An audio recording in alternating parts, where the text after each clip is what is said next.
La Revolución Francesa, uno de los acontecimientos más importantes de la historia de la humanidad, marca el comienzo de la historia contemporánea.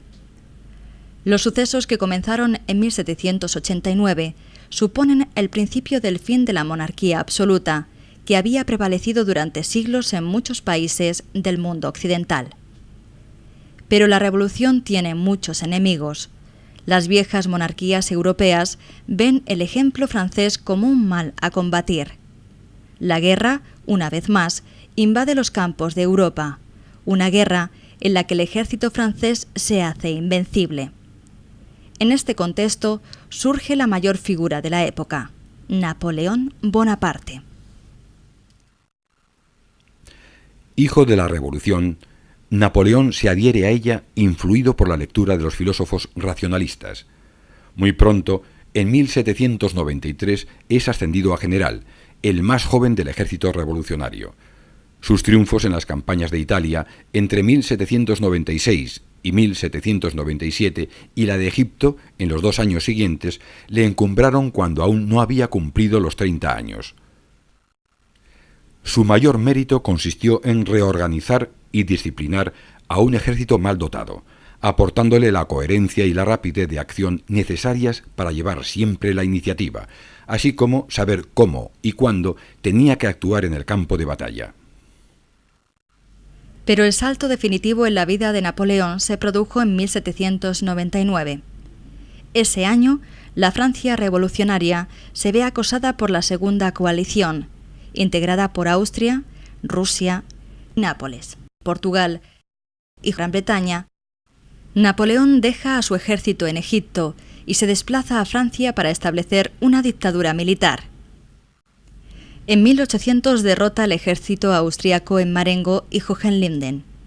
Sus victorias le dan el control sobre buena parte de la península italiana. En la cumbre de su poder, Napoleón se hace coronar emperador en 1804. Procedió entonces a reorganizar la administración, simplificó el sistema judicial y sometió a todas las escuelas a un control centralizado. La legislación civil francesa quedó tipificada en el Código de Napoleón y en otros 6 códigos que garantizaban los derechos y libertades conquistados durante el periodo revolucionario, incluida la igualdad ante la ley y la libertad de culto.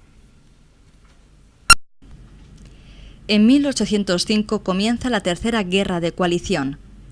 Francia tiene como aliados a España, Baviera, Baden y Württemberg, mientras que junto a Gran Bretaña combaten Suecia, Rusia, Austria y Nápoles. 200.000 soldados franceses cruzan el Rin y vencen a los austriacos en Ulm, ocupando Viena. Sin embargo, en Trafalgar, la marina franco-española sufrirá un gran descalabro. Con las espadas en alto, el combate decisivo se producirá en Austerlitz.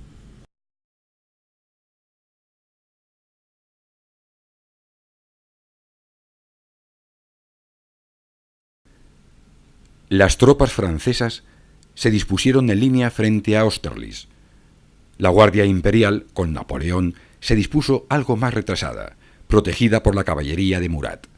A su derecha e izquierda se ubicaron las divisiones de infantería francesa. Eran en total unos 60.000 hombres. Frente a los franceses, el zar Alejandro contaba con la Guardia rusa y en primera línea las unidades de caballería e infantería. Contabilizaban cerca de 90.000 hombres. La batalla empezó con un ataque ruso sobre la izquierda francesa, lo que obligó a la infantería de Soult a acudir en su apoyo. A su vez, Bernadotte ocupó el centro francés y Murat mandó avanzar a su caballería, rompiendo el centro ruso. Los desesperados contraataques rusos no lograron hacer mella entre los franceses.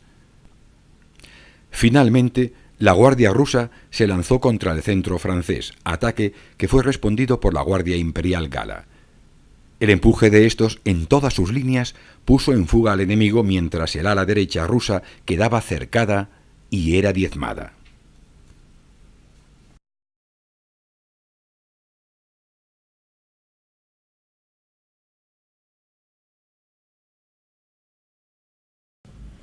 La batalla de Austerlitz marcó la cumbre del genio táctico de Napoleón.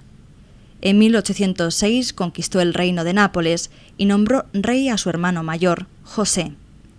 Posteriormente desintegró las antiguas Provincias Unidas, hoy Países Bajos, y fundó el Reino de Holanda, al frente del cual situó a su hermano Luis.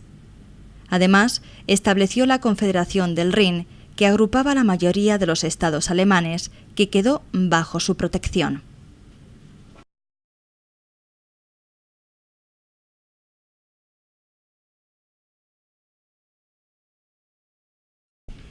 En 1806, Prusia y Rusia forjaron una nueva alianza contra Francia e iniciaron el ataque. En respuesta, Napoleón aniquiló al ejército prusiano en Jena y Austerlitz. Contra Gran Bretaña, Napoleón impuso un bloqueo marítimo que pretendía asfixiarla económicamente. Con la excusa de invadir Portugal, las tropas francesas penetran en España y en 1808 Napoleón nombra rey a su hermano José, tras lograr la abdicación de Fernando VII. La resistencia española al invasor, con ayuda de Gran Bretaña, enciende la Guerra de Independencia, con episodios como el sitio de Zaragoza o la derrota francesa en Bailén. En 1812 se produce la decisiva batalla de Arapiles.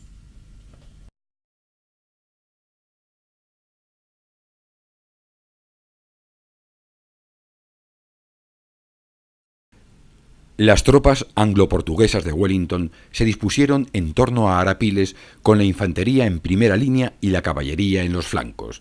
El ejército francés, preocupado en alcanzar al enemigo, se dispuso demasiado extendido.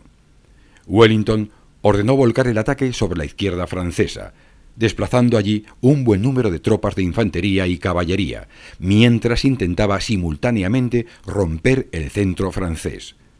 El frente galo se quebró, lo que aprovecharon los ingleses para cargar contra la infantería enemiga en desbandada. El flanco izquierdo y el centro francés fueron arrasados, pudiendo escapar tan solo el ala derecha.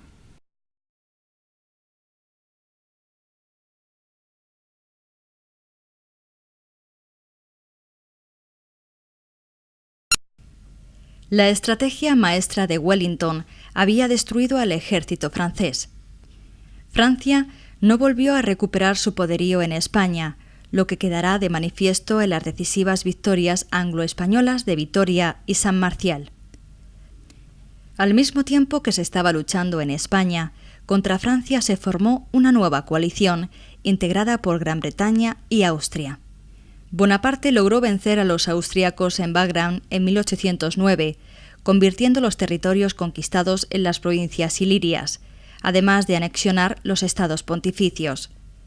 El imperio alcanzó su máxima amplitud en 1810 con la incorporación de Bremen, Lübeck y otros territorios del norte de Alemania, así como el Reino de Holanda. Aunque muy pronto habría de cambiar todo.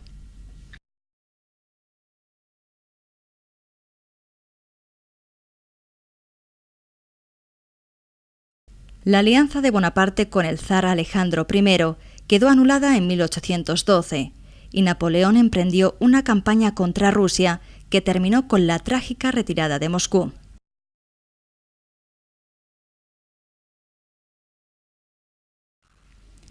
La cruda derrota sufrida por los ejércitos napoleónicos en las estepas rusas en 1814 provocó la abdicación del otrora dueño de la Europa occidental y su confinamiento en la isla de Elba.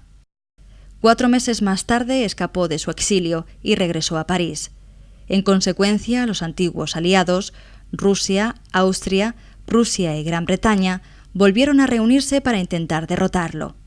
La batalla decisiva se producirá en Waterloo.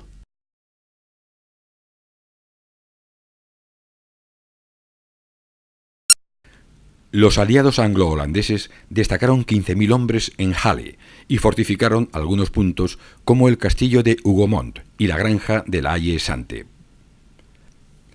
Por su parte, Napoleón, atrincherado tras su flanco derecho, situó a su artillería en primera línea y envió un ataque sobre las posiciones fortificadas, esperando atraer algunos efectivos del centro aliado. Sin embargo, Wellington astutamente apenas reforzó el sitio de Hougomont, manteniendo el orden de sus posiciones. Con las primeras descargas de artillería, por el este apareció una avanzadilla de las tropas prusianas, lo que obligó a Napoleón a desplazar un cuerpo de la reserva para contenerlos. Para protegerse de la artillería francesa, Wellington ordenó a sus hombres simular un repliegue. Al creer que se retiraban, 5.000 jinetes franceses cargaron sin ayuda de infantería ni artillería. Entonces la infantería inglesa se dispuso en cuadros con 3 filas de bayonetas, rechazando el ataque francés y obligando a la caballería a huir en desbandada. Napoleón ordenó entonces un ataque entre Hougomont y La Haye-Sainte, un intento fracasado. La infantería francesa fue aniquilada, mientras que la guardia y la caballería hubieron de replegarse.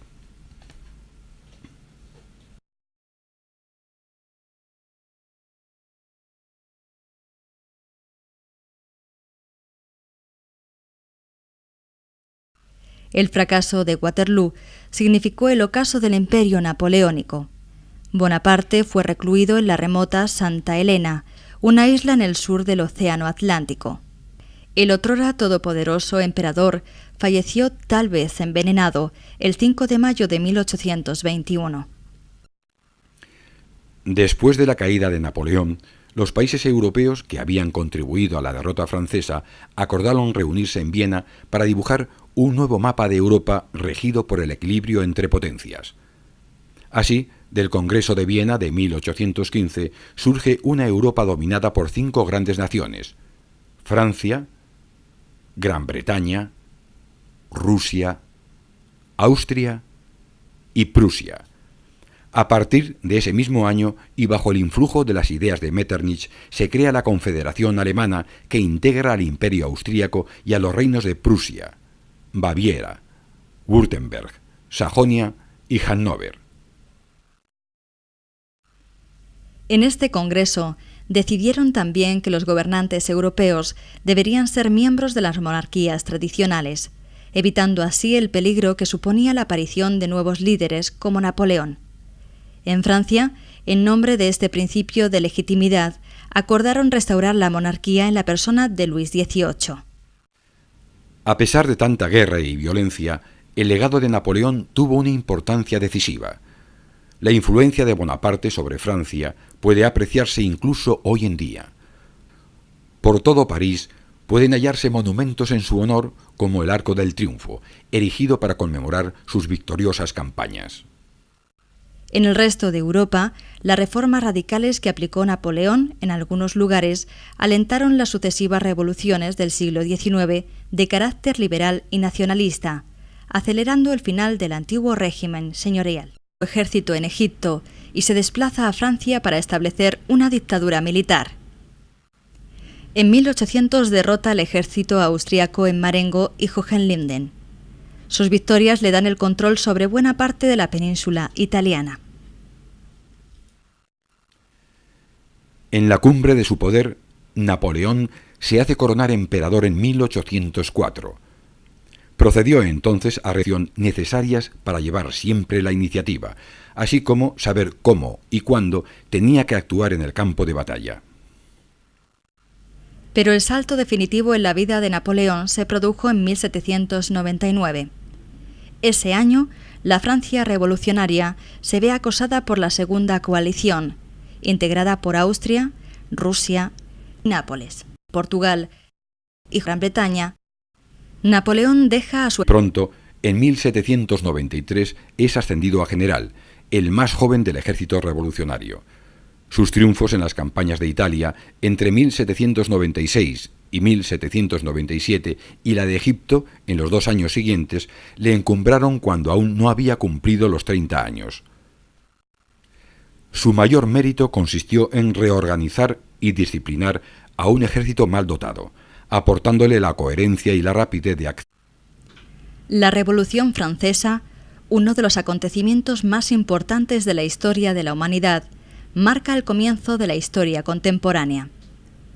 Los sucesos que comenzaron en 1789 suponen el principio del fin de la monarquía absoluta, que había prevalecido durante siglos en muchos países del mundo occidental. Pero la revolución tiene muchos enemigos. Las viejas monarquías europeas ven el ejemplo francés como un mal a combatir. La guerra, una vez más, invade los campos de Europa, una guerra en la que el ejército francés se hace invencible. En este contexto surge la mayor figura de la época, Napoleón Bonaparte. Hijo de la Revolución, Napoleón se adhiere a ella influido por la lectura de los filósofos racionalistas.